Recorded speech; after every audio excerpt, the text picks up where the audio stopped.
This is Dr. Saad in front of you, and today my topic is the introduction to neoplasia and the classification. So, first, this is a topic of the general pathology, and starting with the neoplasia. So, neoplasia, neo means new, neo means new, and plasia means growth.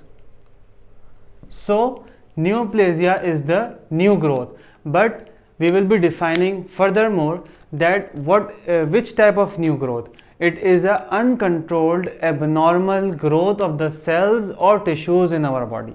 So this is the neoplasia, that it is uncontrolled and abnormal growth of the cells. Now if someone is asking that what is neoplasm, so how you will define the neoplasm? More means we are modifying this definition more, like it is a abnormal mass that is excessively dividing, means excessively growing, clear, and it is uncoordinated from the normal body tissues, that is not coordinated, that is uncoordinated from the normal body tissues. And one thing and the last thing is that it persists as in the same excessive manner, means the same excessive growth takes place even after the removal of the stimuli. It means we have three properties. Number one is the excessive, or you can say uncontrolled growth, uncontrolled. Then we have uncoordinated growth from the normal body tissues, and then we have the persistent, or you can say autonomous. Clear? So this is the neoplasia. Now moving on further, that the scientists, they says that the neoplasia, what is the cause of neoplasia? The neoplasia, it occurs due to the mutation in the genes. Now what are those mutations, what are those genes, we will be studying in our further lectures, but just you have to remember, for now you have to remember that there are certain mutations that develops the neoplasia or the cancer. Now one thing you have remember a term that was the tumor. This word we have studied in the inflammation. From the 5 cardinal signs of the inflammation, one was the tumor, and this means swelling. But now scientists, they relate the tumor and the neoplasia together, and now you can use any of the term, either neoplasia or tumor. Clear? Now moving on further, that every tumor has two types of the, you can say two components. Every tumor has two components of the tumor. Every tumor has two components. Number first component, that is the tumor parenchyma, and this is the neoplastic component of the tumor, that is the tumor parenchyma. Clear? And then we have the second one, that is the reactive stroma. Clear? This is the non-neoplastic component,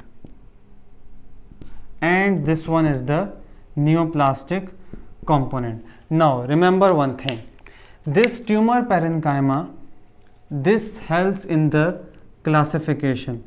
We classify the tumor on the basis of this tumor parenchyma, from where the tumor cells originates, from which cells the tumor cells originate, we classify, we name them according to the tumor parenchyma. Clear? And then we have the reactive stroma, that spread as well as the growth of the tumor, they both depend upon the reactive stroma.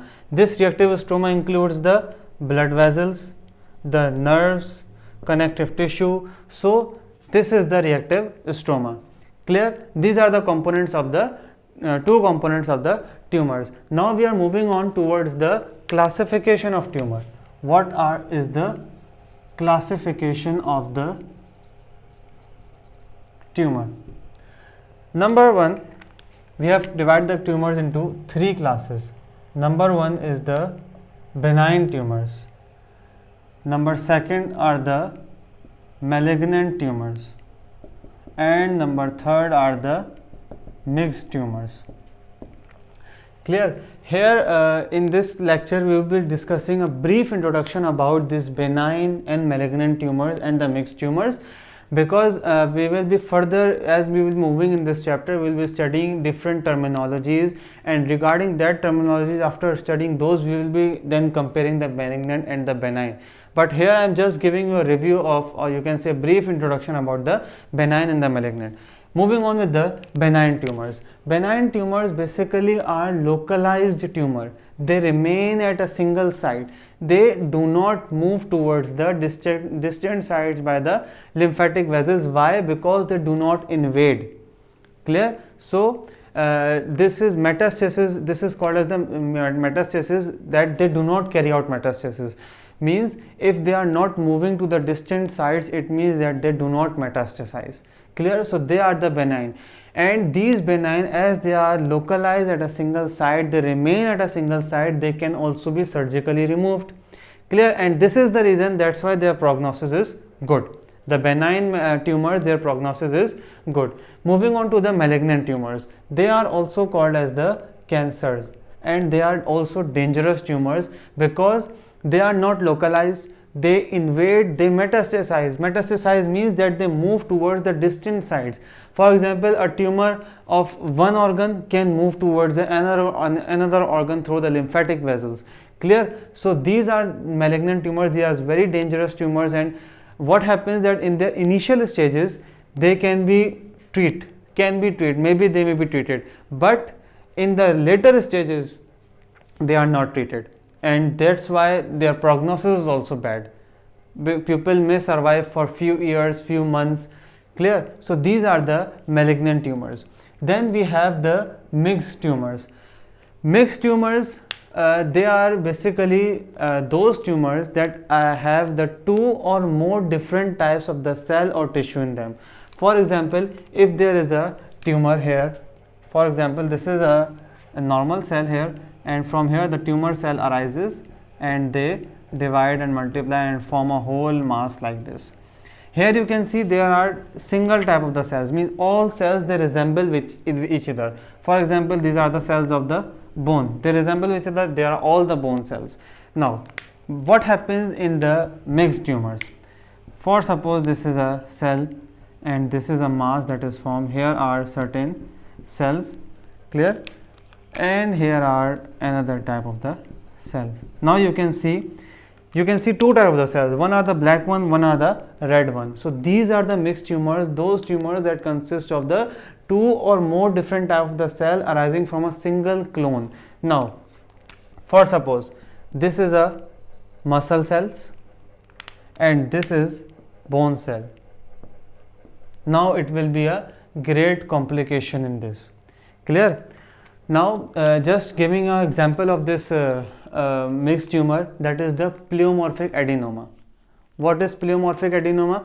Pleomorphic adenoma, it develops epithelial cells as well as the myoepithelial cells. Clear? So this is the mixed tumors, and we also have mixed tumors, that is the teratomas, and this all terminology we will be studying in our next lecture in the nomenclature. While just I am telling you what is teratoma. Teratoma is basically those mixed tumors that are arising from more than one germ layer, and one of the example is the pluripotent stem cell that is present in the germ cell, and that cell can be differentiated in any type of the cell, like it can be differentiated into the bone cell, into the muscle cell, or in any type of the cell present in our body. So these are the mixed tumors. Clear? Having two or more different types of the cells of the tissue. Now I want to clear two terminologies here that that are very confusing, and students are confused in those terminologies, that are the hematomas and the choristomas.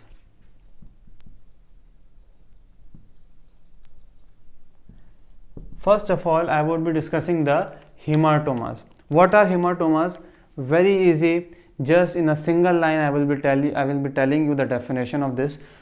They are the normal cells present in the normal location but abnormally arranged. Clear? So they are the normal cells, normal location, but abnormally arranged. What this means? For suppose we have the lungs. Clear? They are lung cells, so they are the normal lung cells. This is, for example, a normal lung, and this I will be making the abnormal lung. For suppose these are the normal cells, normal lung cells, they are in the normal location. Clear? Now here I will be making the hematomas. For suppose these are the normal cells. Clear? They are present in normal location in the lung. They are the lung cells. They are present within the lung. Clear? But they are abnormally arranged. See, forming a whole mass. This is the hematomas. Clear? Now moving on towards the next terminology, that is the choristomas. What is choristomas? Choristomas are also very easy. The normal cells in the abnormal location. Normal cells but abnormal location. What is the example? For suppose we have the pancreas. This is the pancreas, pancreatic cells. Clear? And if these pancreatic cells, they are found in your stomach. So these pancreatic cells, they are the normal cells because they are present in our body. But if these pancreatic cells are found in the abnormal position, means in the stomach, this is called as the choristomas. Clear? So in this lecture I told you about a brief introduction of the neoplasia, then they are the characteristics, features of the neoplasia, then the classification of the tumors, and I told you that two components of the tumor, the parenchymal and the reactive stroma, and then I told you the two terminologies, that are the hematomas and the choristomas. So if you have any query, any question, you can ask in the comment section, and thank you so much for watching the video. Allah Hafiz.